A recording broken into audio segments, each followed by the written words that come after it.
Do you stream on a Roku, Fire Stick, Android TV, or Apple TV? Now you can watch 6ABC 24/7 with the 6ABC Philadelphia streaming app. The big story on Action News. Search 6ABC Philadelphia and start streaming today.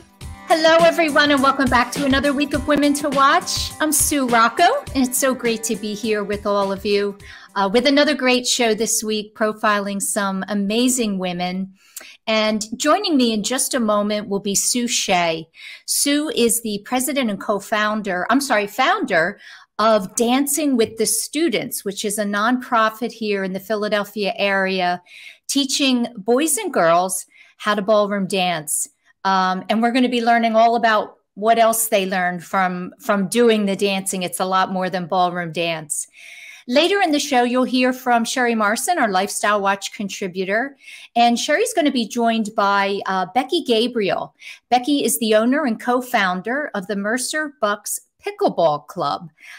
It's a really neat new club that was formed during COVID by two couples that are friends. And we're going to be learning about what they're doing and how it's expanded. As always, if you're new to the show and looking for more information, visit our website at womentowatch.net. So now I'm very honored and excited to have Sue Shea with us this week. Welcome to the show. Thank you, Sue. Believe me, it's my honor. Thank you. Oh, I'm so happy to have you. And we have to give a shout out. Oh my gosh, who connected us? Mikey Hogue. There you go, Mikey Hogue. Yes, yes, yes. She was a wonderful guest on the show, doing great work as well. Listen, I wanted to start with your sharing a little bit about the community you grew up in Allentown for people that are not from the Philadelphia area. I was born in New York City, but then moved to Allentown as a little girl and grew up there. And it was a wonderful, very simple childhood. I adored my parents. I had a sister who was less than a year younger than me and a brother 6 years younger than me. Sadly, I lost my sister to diabetic complications, but I had a great childhood with great role models in my parents. And it was they really set the formation for me and foundation for what it's like to be a good human being and give back and to give and expect nothing in return. So I would like to know what you have really dedicated your entire life and professional career to helping young people. And I'm curious what you were involved with as a young person yourself, as far as activities, athletics, music. What were your interests then? I was a very proud Brownie and Girl Scout. I was always the one in my class that would collect the money for the nuns' feast day.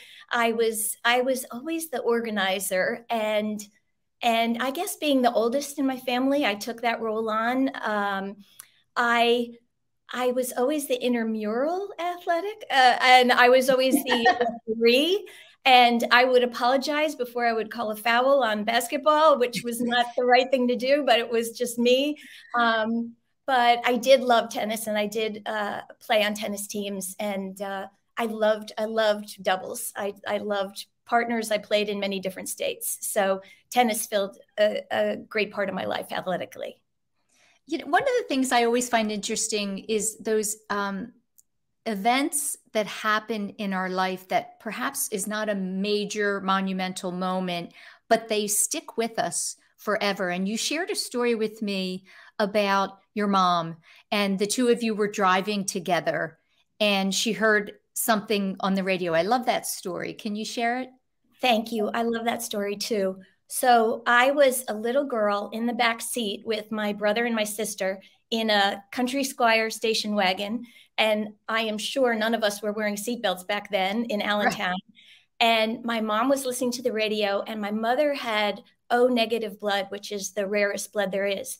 And she heard on the radio at an AM station that there was a woman that was at the hospital and needed O negative blood. She needed a donation. And my mother found a phone booth back then, pulled off the road and said to me, "Watch your brother and your sister."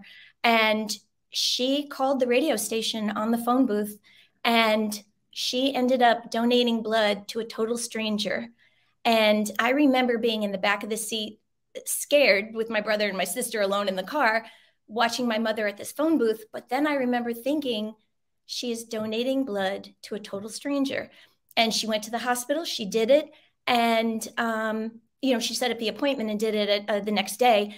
And that stayed with me forever, that she heard somebody in need, she acted on it, and she did it. She made a difference. That woman lived because my mother gave her blood. Wow. And in the same respect, I remember being a little girl and my father receiving thank you notes in the mail. And my mother would say, "What is that?" And he'd say, "Well, I helped somebody do something. It's no big deal." And again, as a little girl, I remember thinking, he helped somebody and he's not even taking credit for it. And that resonated with me, and that stayed with me forever. So did they talk to you about, these acts of service or helping others, or were you just witnessing it and it was becoming a part of who you are?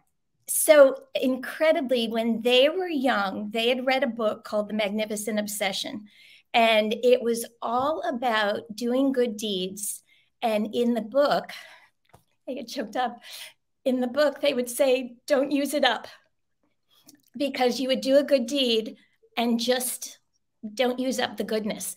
So whenever there would be something to be done, or a good deed, or something that should be done, and I would do it, my parents would say, "I'm proud of you, but don't use it up." So it was just the way we were raised, to do a good deed and don't expect accolades for it. You do it because it's right. And to quote The Magnificent Obsession, don't use it up. Wow. I've never heard that. Yeah. And it's a wonderful reminder. So, just continue to have that be a part of who you are your entire life. Yeah. It's a very, very old book. And I think the movie was made with Rock Hudson years ago, but it stayed with me forever. You're a mother yourself. Have you shared that book with your boys? I have. And I am so proud of both of them. My one son, was a big brother, and 3 of his little brothers were groomsmen in his wedding.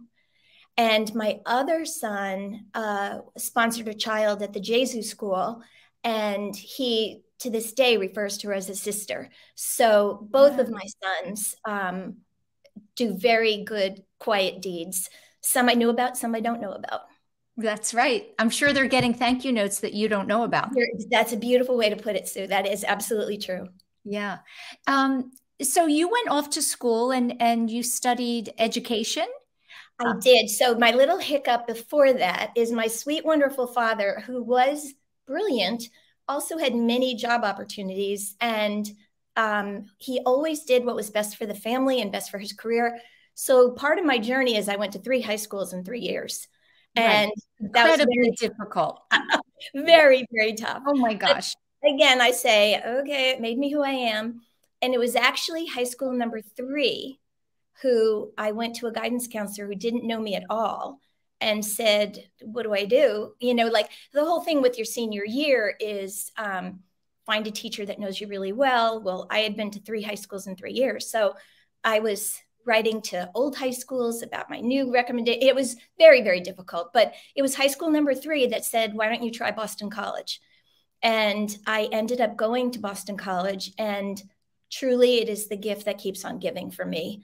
I had a fabulous education. I am now a proud trustee at the university, but I had a fabulous education, double major in elementary and special education, and really got a job when nobody got a job. I got an unbelievable job that I loved in inner city Baltimore, and had many experiences in 5 different states, urban and rural.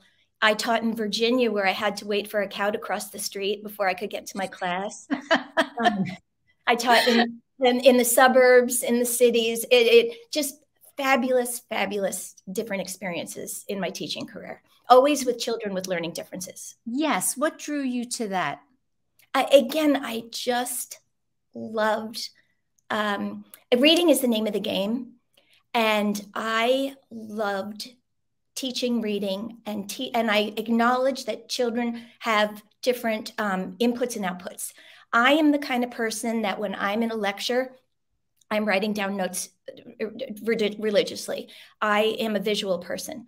I have friends that sit in a lecture with their arms crossed and they listen, and that's how they learn. Mm-hmm. And I recognized that and saw that in my classes. So I thought, if I find the right input and output, I can teach anybody to read.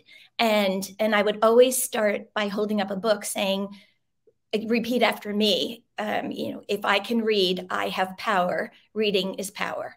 And that's what I wanted all of my students to know. And I have taught kindergarten through 8th grade. And I started many reading clubs and reading groups and after school reading groups. But when students would say, I hate reading, I would say, you just haven't found the right book. And one time in my 7th grade reading group, I had a girl that I found this incredible book about a girl that was raised by dolphins. I mean, it was outrageous, but we were doing silent reading and she was reading ahead. And I said, are you reading ahead? And she said, I'm sorry. I said, no, you get extra credit, because she was so interested in it. I wanted to acknowledge her for loving this book and wanting to read ahead. Yeah. What were you able to determine with your students pretty quickly, whether they were visual learners or audio, learners? The whole first week of school, I would do a ton of inventories for them and a ton of different tests and a ton of different, just kind of informal inventory testing to see what are their strengths and weaknesses. And then I would point it out to them. And then they would have an individual education plan. And I would go over it with them. And I would say, I said, a room full of people that know you and love you very much have come up with this plan for you. And this is what you need to kick in to make learning happen. And I would say, it's like a prescription. I wear glasses. And when I wear glasses, they're perfect for just me. If somebody else wears my glasses, they mess me up. So I would let them know that they had a prescription that was perfect just for them, and that this was going to work. And it did. It did. Yeah. We learn so much. I would say we learn all the time lessons from people that have great challenges. But I think children in particular that struggle, developmentally, there's always incredible lessons learned from them. Is that when you think about, again, those years, those 5 years in 5 different places, what's the greatest lesson you've learned from those kids? The minute they walked in my classroom door, they were winners.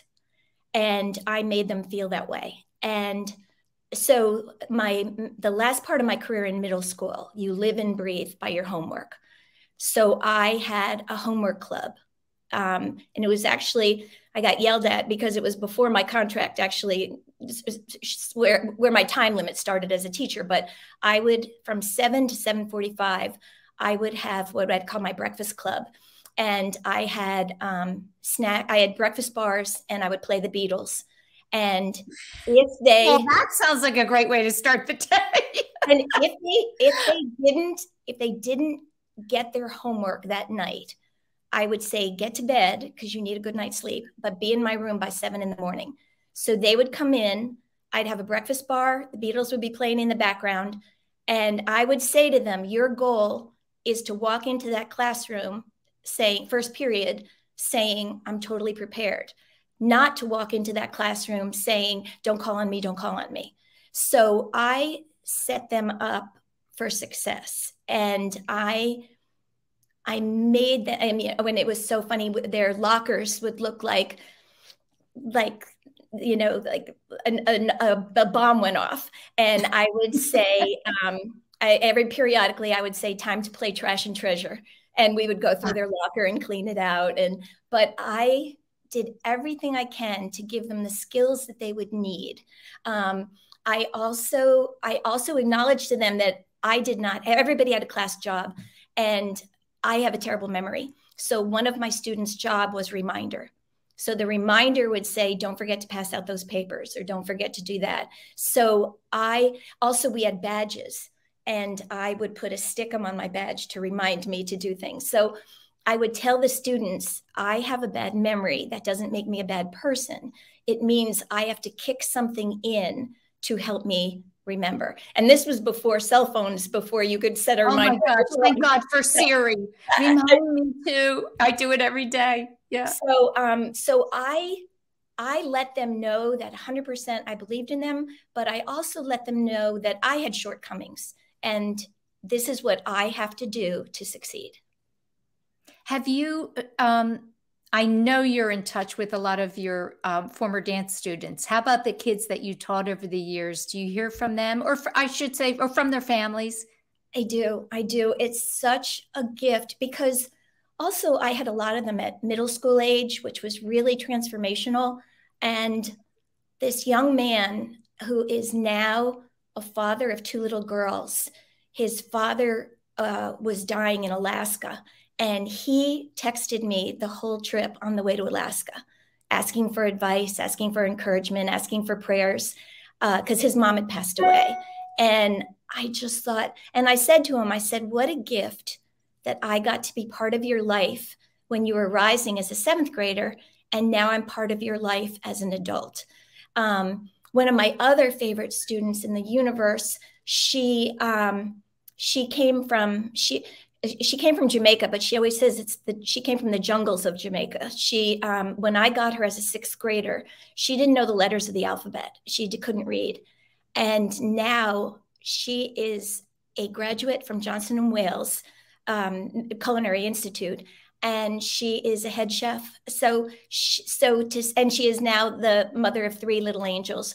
So to be part of her life, to I was the one, her first little angel had to go to the NICU.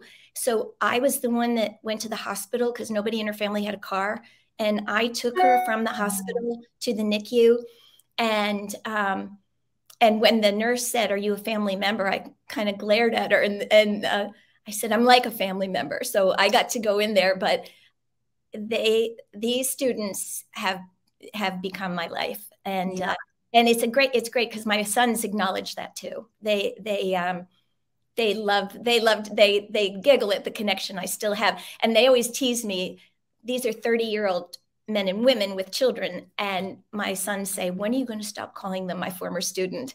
And I said, never. Probably never. Yeah. Never. And how wonderful to be able to actually see the impact you had, be reminded of the impact, because I think a lot of times in life we do things and we connect with people and then we never again know if there was impact. So that's really a gift for you. It really is. It truly is. Listen, we're going to go into our first break. And when we come back, I'm going to have you share a story, an experience that happened to your son, a very devastating story that really was an aha moment for you, an awakening. Stay with us. You're watching Women to Watch, and we'll be back with Sue Shea. Action News, celebrating 50 years with AccuWeather. The heat is on. In 2010, Philadelphia had a record of 55 days at or over 90 degrees. And those scorchers, they're on the rise. In fact, 10 of the 15 hottest summers occurred in the last 2 decades. Thank you for always trusting us to keep you informed. You're streaming and we're streaming. Get the AccuWeather forecast and severe storm alerts 24/7 on our 6ABC streaming app.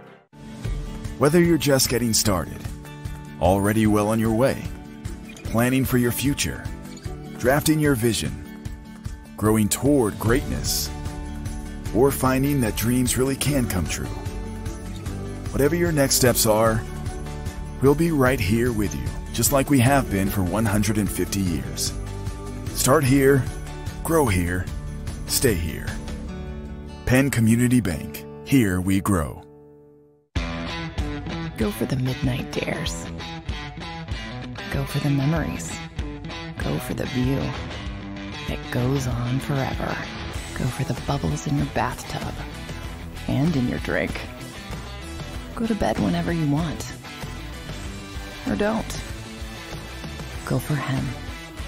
Go for her. Go for the win. Go to Ocean Casino Resort. Book your trip at theoceanac.com.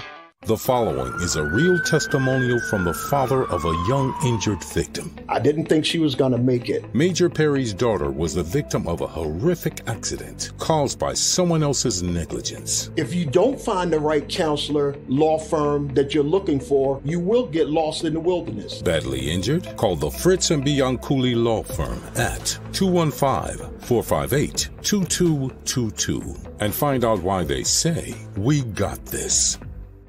Do you stream on a Roku, a Fire Stick, Android TV, or Apple TV? Now you can watch 6ABC 24/7 with the 6ABC Philadelphia streaming app.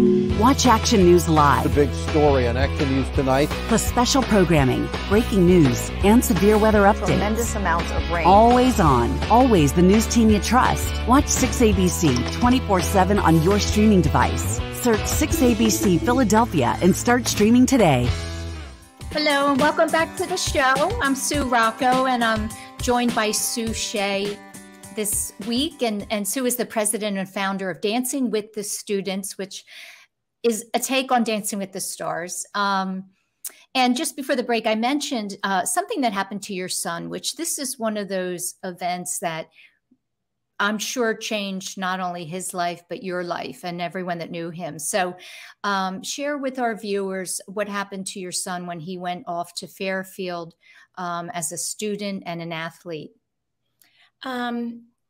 This is a story with a horrific beginning and we'll come to see a beautiful ending. But, you know, my son went to Fairfield, a beautiful university, and loved it, adored his college roommate, Mark Fisher, a 6'4", very handsome boy, just the kind of young man that would stand up when you walked into the room, just amazing. And their sophomore year, it was Columbus Day weekend, and Mark and a group of boys went to New York City to go to a party. My son was not there.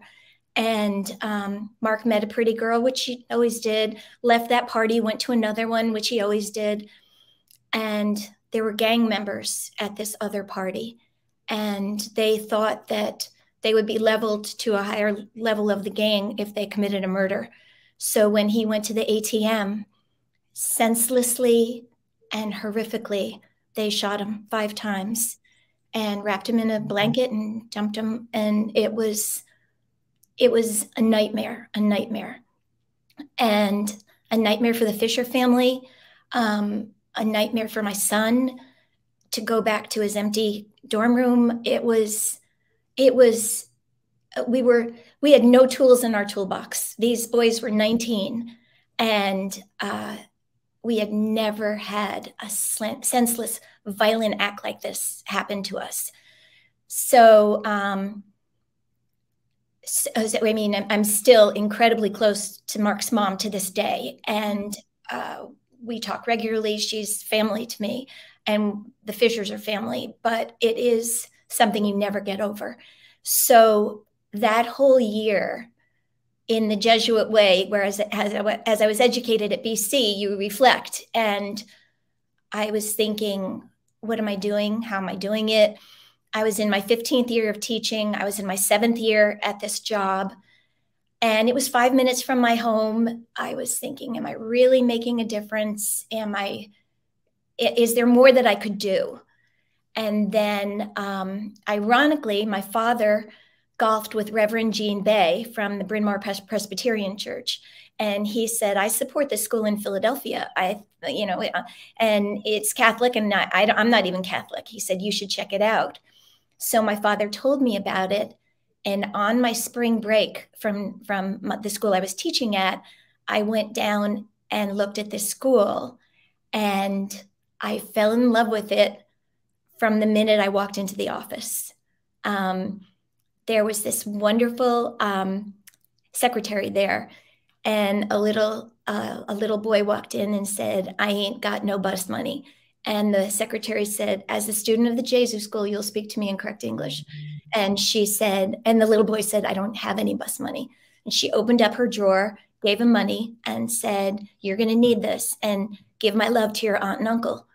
And I was just sitting there waiting to talk to the principal. And I walked around the desk to her and I said, I love the way you handled that. And she didn't know me from Adam. And she said, these are my babies. I live across the street. I would do anything for them. And I sat back down and I thought, I want to be a part of this. I have got to be a part of this.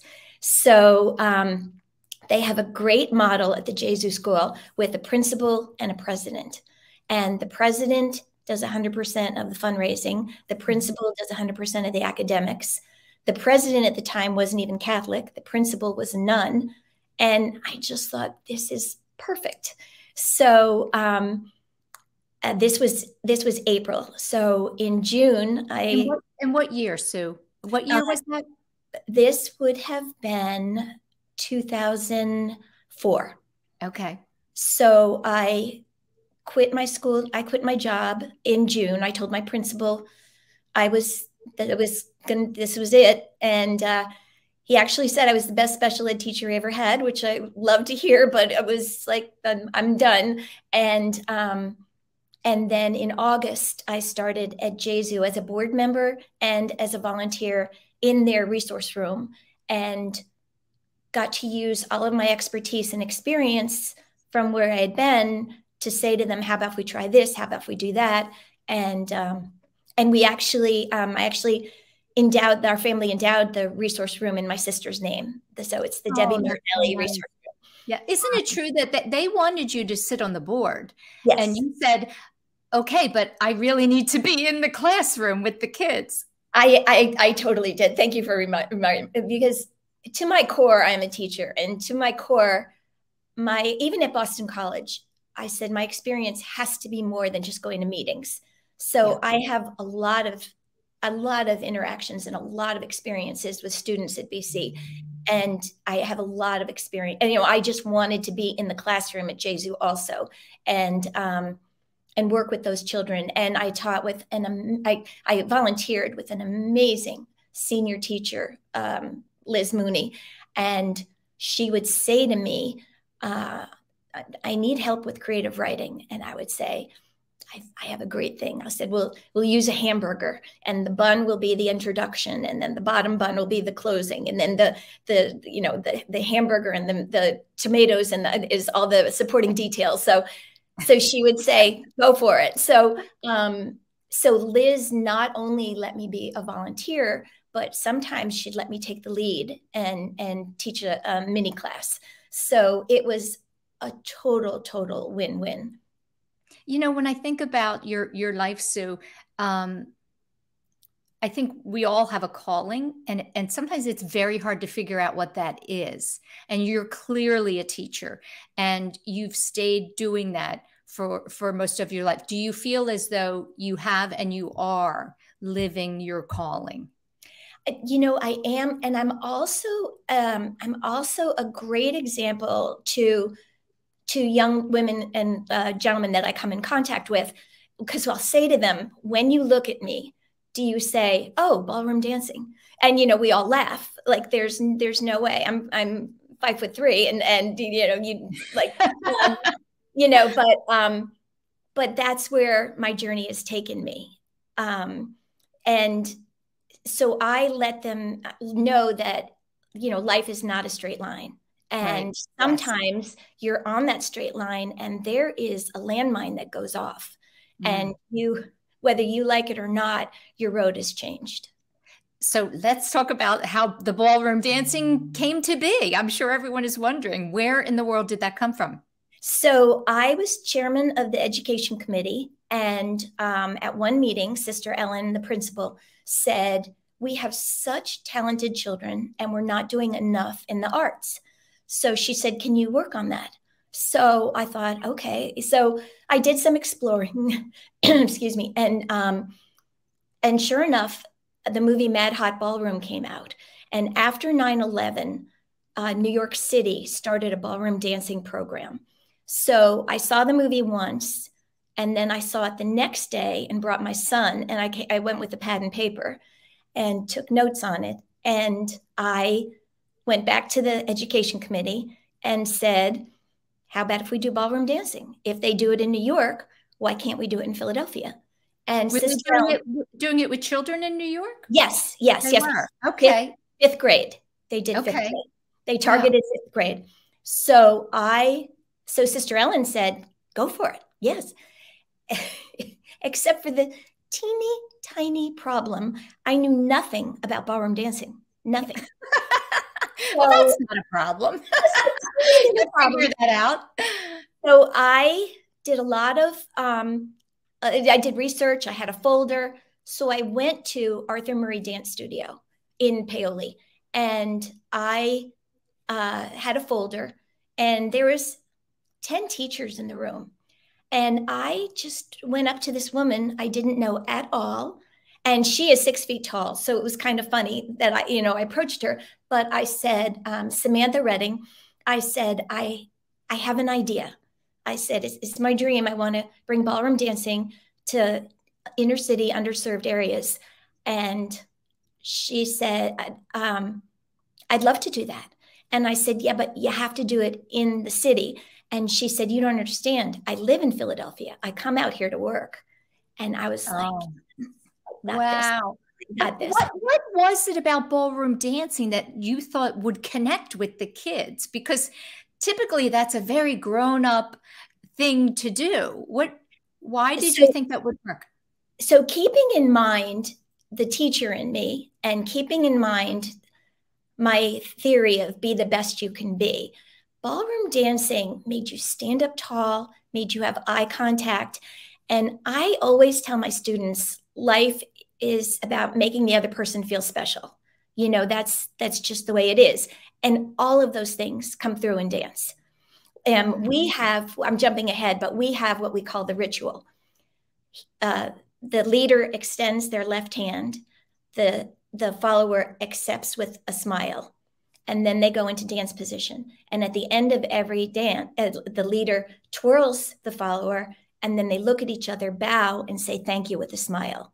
So it's all about standing tall, good eye contact. It's funny sometimes, and again, I'm telling you all the happily ever afters. Sometimes when we start the first day of dance, I get this. So more from the boys or not? No. Oh no, our ladies too. And so I will go up to them and I will say, this is closed, this is open. If I went into my principal and I approached him like this, he's not going to listen to me. But if I go like this, he's going to listen to me. So then the arms unclosed and then they're open. So one time, and again, I have a million stories, but I had one high school boy at Furness High School that was not buying this on day one. So I said, before I dance with you, let me get to know you. So I pulled him away from the group and we just sat and talked, and he poured his heart out, and he had a very tough life. But I acknowledged that. I found out what his dreams were. He wanted to make toys. I ended up, I'm really fast forwarding, but I ended up contacting Lego and having Lego write a letter addressed to him so that he would get a letter from Lego saying, so I just, again, it's so much more than dance, but I really wanted to acknowledge all the different children and young adults where they were at that time and have dance be one part of their new life now. Well, I think to go back a little bit, from the story and starting, which is always the hardest part, right? Because this is a nonprofit and, you need resources and funds. But I want you to talk about when you asked the kids what they learned after the first class. This really solidified why it's more than dance. So Sam and I taught this. So we did 9 weeks of instruction: waltz, tango, merengue, and swing. And swing is my favorite. And then the 10th week was the grand finale. So I said to Sister Ellen and the custodian, could you please put some chairs for the parents? And they said, nobody will come. Well, so many people came. The gym was packed. And we gave trophies for best waltz, tango, merengue, and swing, and best overall dancer. And then a best overall couple. And then the teacher and me, I said, well, what did you learn? And this 10-year-old boy because we targeted 5th grade just the same way that Mad Hot Ballroom did, that New York did. This 5th grade boy said, I learned respect for women. And I was blown away. So then I said, what else did you learn? And this little girl said, I have more confidence. And I said, one more. And the third person said, if somebody asks me how to waltz, I'll know what to do. So when they all left, I said to Sam, dance was the third thing. Like, this is unbelievable. We're on to something. So the next year, we decided to expand it by school, by school, by school. Also, year 2, we hired another teacher, Kristen Ko O'Rourke, who is with us to this. She's my leader. Sam ended up going on to pursue her journey a different way. Ko is my right-hand man and has been for 17 years.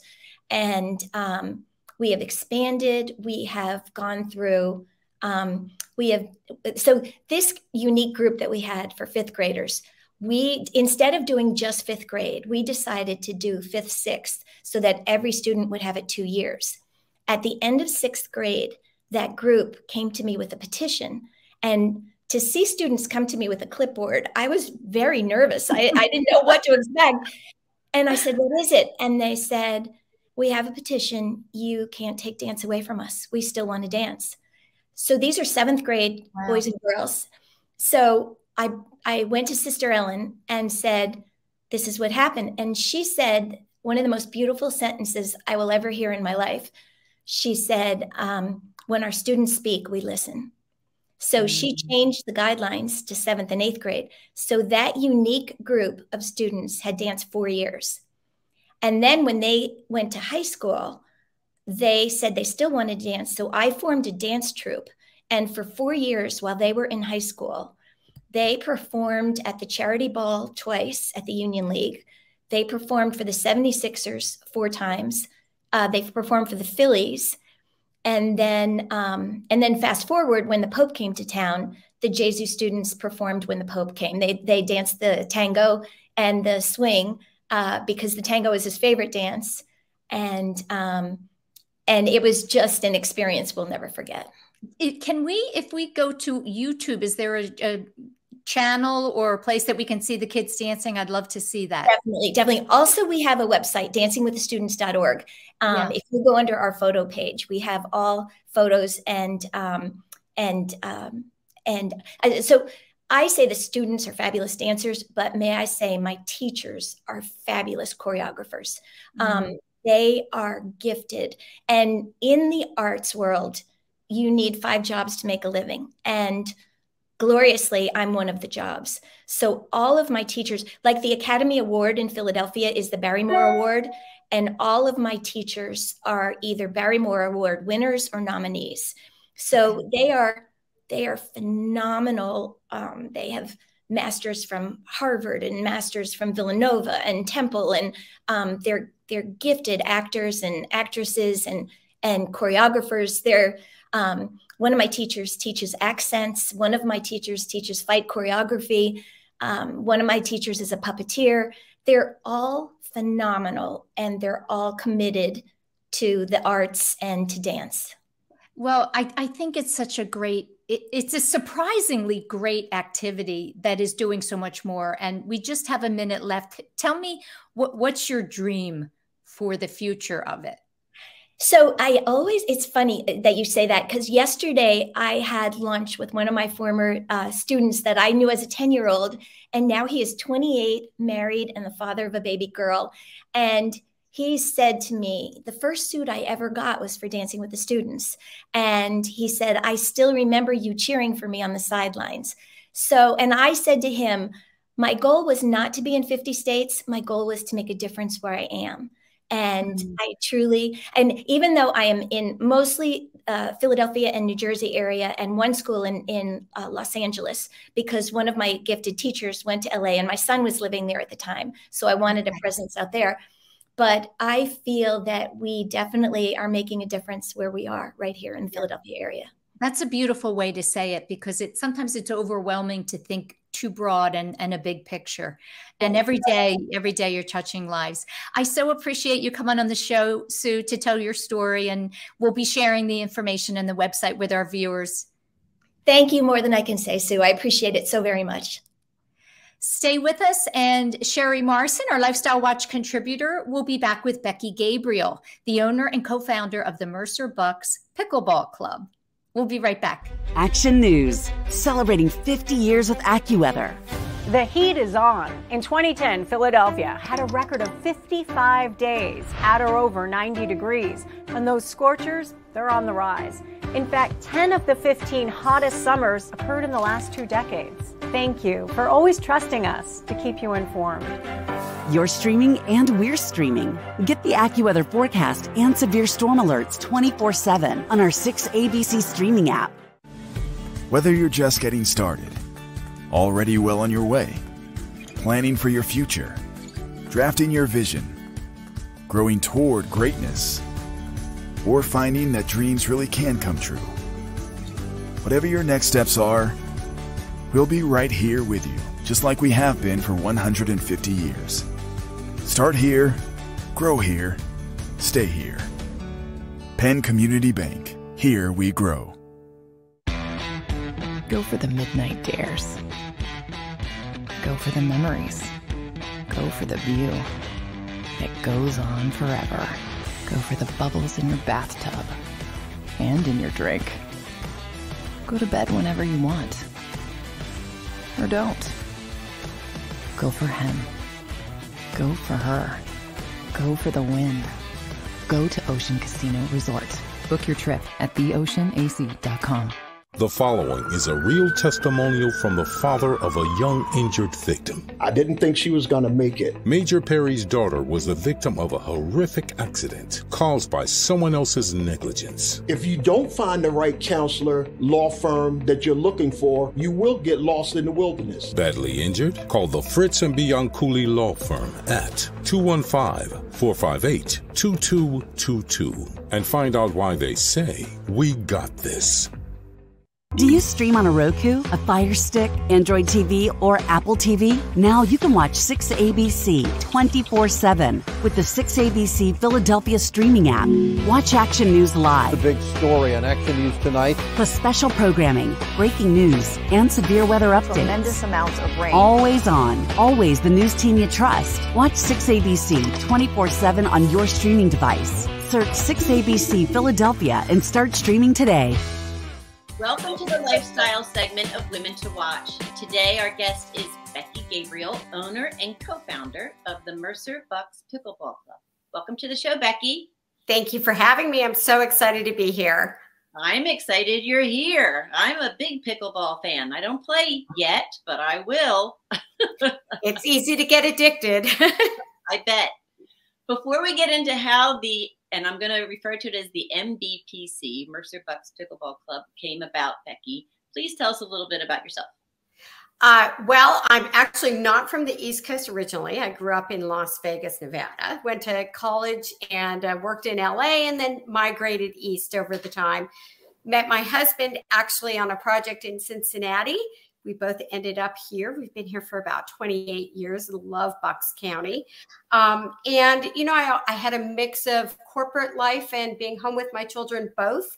And recently, in the last couple of years, found ourselves empty nest and retired. And that's what has begun this journey. That's great.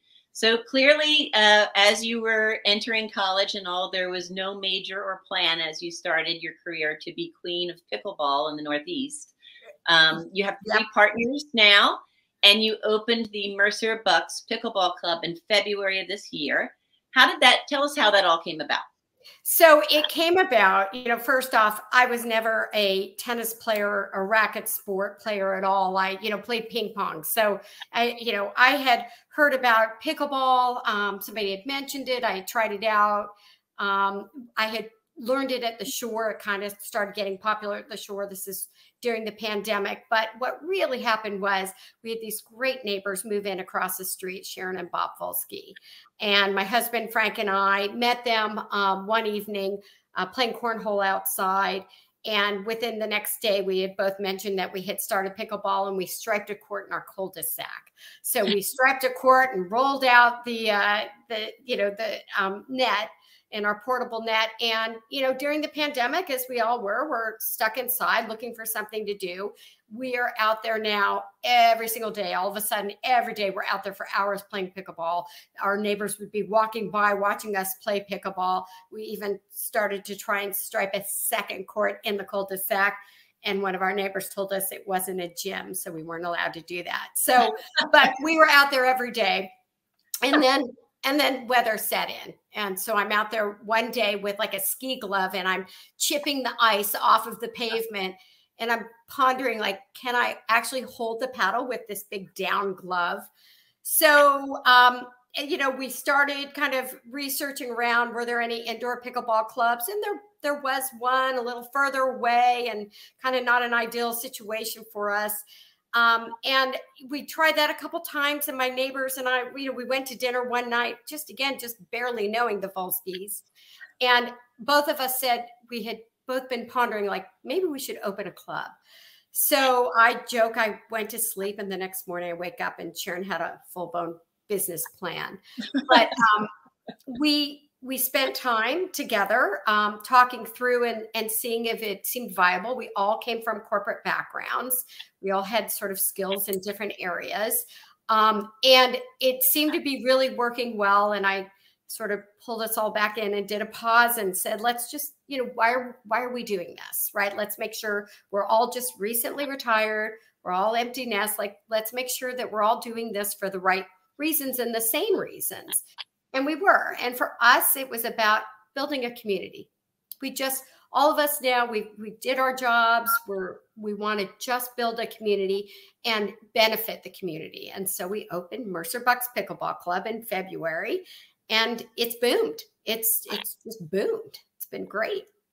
That's fantastic. What a hilarious story. I know, because I would take little walks around my neighborhood during COVID, and there was a family across the way that did the same thing. They set up a pickleball court in their driveway, and they would be out there with their kids until all hours. It was, they had the spotlights on at the end of the garage so they could play at night. It was really great. But, there were times I was tempted to put the car with the lights on and as it got evening, but I understand. I've gone through a couple of things in my life where that was like the scenario. It's like, okay, let's figure out how we can do this at night legally. Pickleball it's absolutely skyrocketed in popularity, primarily during COVID. I never heard of it until 2 years ago, and read it was started by two dads in 1965. So I can't believe it's taken this long to really catch on. I guess it took something like COVID to keep everybody home and have something that was able to be set up at home that didn't require a whole lot of space. And they came home from golf, and their kids, they had a home on Bainbridge Island in Washington State. I don't know if you've ever been there or not. It's just across the sound from Seattle. And they came up from golf. Their kids were bored. And, they're like, what are we supposed to do? And their dad said, well, when I was growing up, we would make up games. And the one kid was kind of a smart aleck. And he's like, well, why don't you make up a game for us? So the two dads made up pickleball, and the mother named it after the extra crewmen on rowing. There's the pickle boat, and that's all the leftovers from the teams who aren't the first choices. So that's how they came up with pickleball. But I think the name is marketing genius. I mean, who doesn't hear that name pickleball for the first time and not ask, what is pickleball? It's a crazy name, and the curiosity takes the best of you. And then all of a sudden it's like, well, I need to learn more about it. So now I've gone off on a tangent. Sorry about that. Now you have a 32,000 square foot facility with 9 indoor pickleball courts, which is the largest facility in the Northeast United States. You have members, and you're open to the public 7 days a week. Please tell us a little bit about some of your programs. So 26,000 of that square footage is dedicated towards pickleball. We've got 9, as you mentioned, 9 indoor courts, and we are the largest indoor pickleball court facility in the Northeast. And as I mentioned earlier, our focus was about creating community. And so one of the things that we've got, we're open about 112 hours a week. And one of the big pieces of our whole programming was around socials, what we call socials. Like, I don't want to have to worry about having 3 other friends to come in and play with. So we set up these socials where you randomly rotate. We've got a random team generator and screens all over the place. And you randomly rotate and play with people at your same level. So our programming is really focused around just, you know, making sure that you enjoy it. Our tagline is fun and fitness, right? How to have fun and fitness. And that's really what it's all about. So we really promote to all levels of play, from people never playing. We have a lot of programming to bring them up to speed. And we have a lot of our advanced players that want to play, you know, a tough game. So we've got everything in between. And again, it's really just focused on making sure the community is out there. And some of the friendships that have been just formed from this have been really just a joy to watch. It's so much fun. So you actually went out and found a warehouse or something, a site, and turned it into these pickleball courts. You built everything from scratch. And I had some questions for you that I'll get into in a minute. But there are some things, you know, trends that come about, which, you know, like racquetball years ago was really popular, and it kind of dwindled off. But I think pickleball is here to stay. This week in the news, I read that LeBron James and Draymond Green and Kevin Love, who are all professional basketball players, have invested in the sport. And I'm sure that that will catapult it once again, because this time it's on a professional level. I think they're projecting like 20 to 25 professional teams by the end of 2023. How do you think that's going to affect the MBPC? Well, so I think pickleball in general, you know, it is the fastest growing sport, right, in the United States. I think pickleball in general is going to have a very long life cycle, right? And you mentioned racquetball. I think that's an interesting one, because if you look back on the history of racquetball, it had this sort of explosive growth, and then it stagnated and sort of died off a bit, and still popular in some areas, but it didn't maintain the growth it had. And part of that was because it just wasn't a sport that was easily watchable, right, to be filmed, or you can't stand around, you've got the walls. That's not the case with pickleball, similar to tennis, right? So its popularity is growing for a couple reasons. One is it's an easy sport to pick up. And it's an easy sport to have fun and be proficient in at a lot of different levels. Like, you know, I'm an experienced beginner, intermediate level. I really don't care that much about moving up, because I'm having fun doing what I'm doing. But there are those people that do and want to be super uber competitive, and they can. But it's a sport that really appeals to all levels. And guess what? All levels can play it, and play it well. So it's the popularity and the ability for many different levels of players to play, but it's also the fact that now it's being streamed. It's, you know, it's being televised. We're seeing tournaments all over the place. We're able to watch it. Our club has a huge viewing area. So viewing stations all over, as well as a social area, because it's fun to watch. And especially once you know the game and you understand that that was a really good little dink, and, you know, around the post. And so as you get into the game, it's even more fun to watch. So I do anticipate the life cycle of this sport staying. This will stay similar to tennis. And it definitely is in an upward trend right now. I mean, we're seeing that at our club, 10 people coming in a day to continue to join. So in 8 months, we've gotten close to 1,100 members, and we have about 400 to 500 non-members. So just in our small demographic of Bucks and Mercer County. Wow, that's great. And you have a large tournament coming up in a couple of weeks, October 21st to 23rd. It's your first international sanctioned tournament. So you'll have people, judges and everything there, and it will be a real tournament. So that's exciting. I'm sure that'll bring a whole new level in. You have so many different programs to offer, and players of all different levels. And I know that you have additional space that you can use for events and things.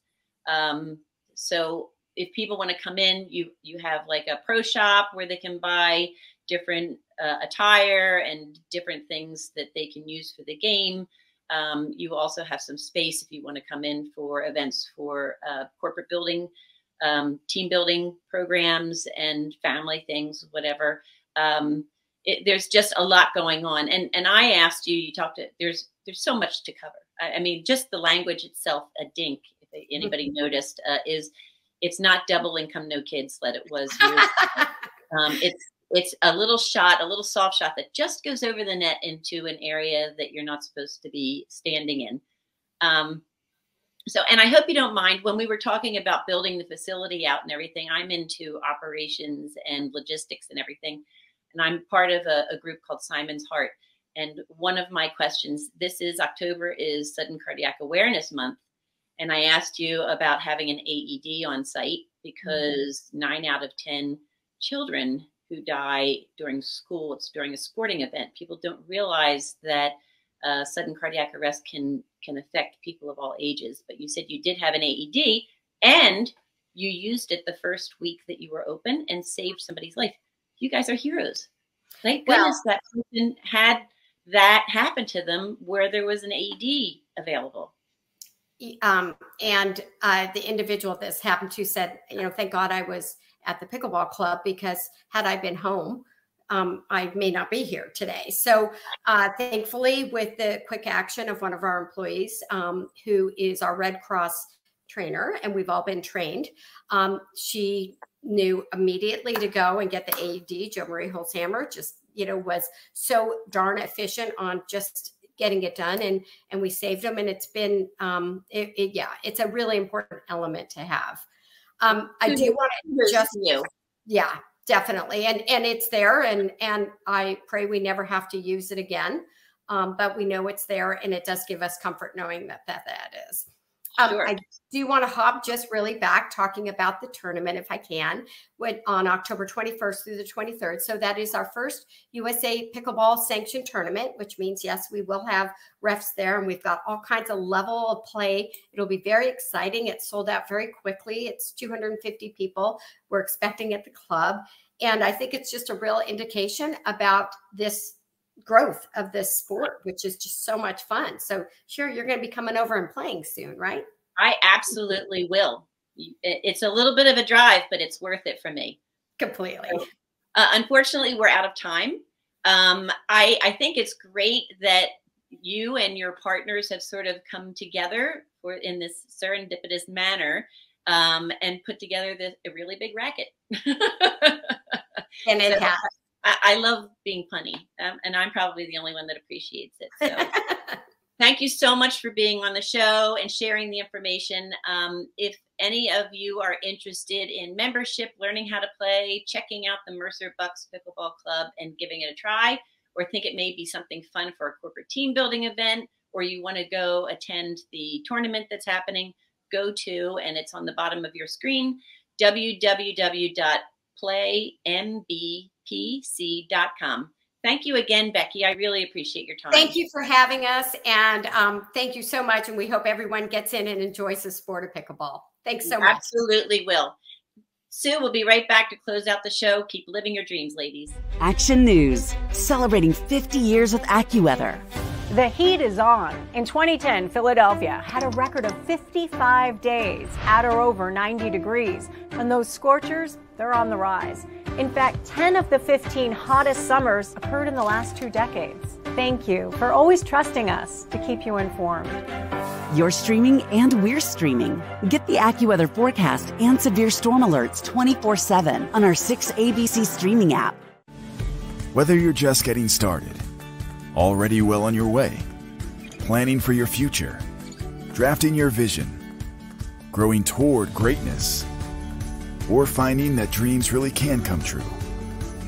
Whatever your next steps are, we'll be right here with you, just like we have been for 150 years. Start here, grow here, stay here. Penn Community Bank. Here we grow.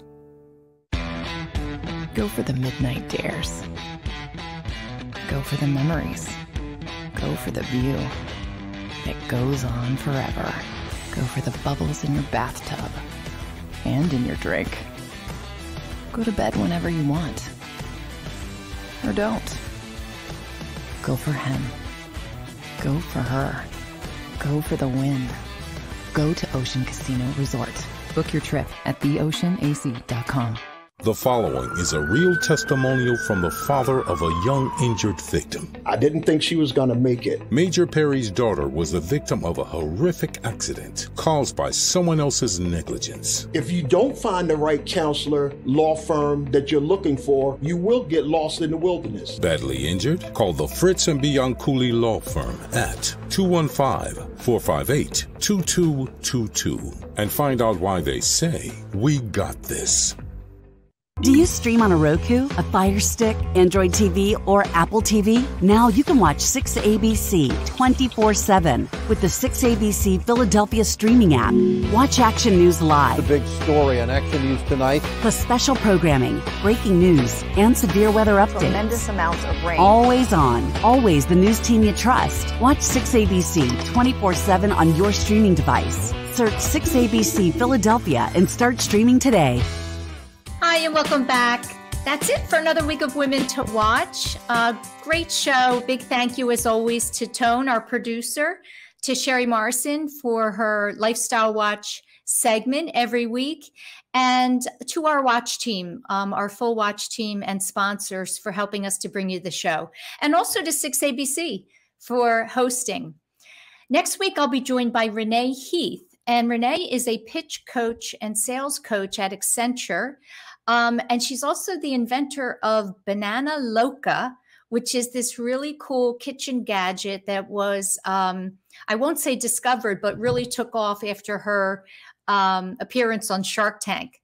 So she'll be talking about working corporate and then turning into an entrepreneur. Have a great week, everyone. We could do a summer party. It's the weather. Can't we do this show outside or on the roof? Weekdays at 9 on 6ABC.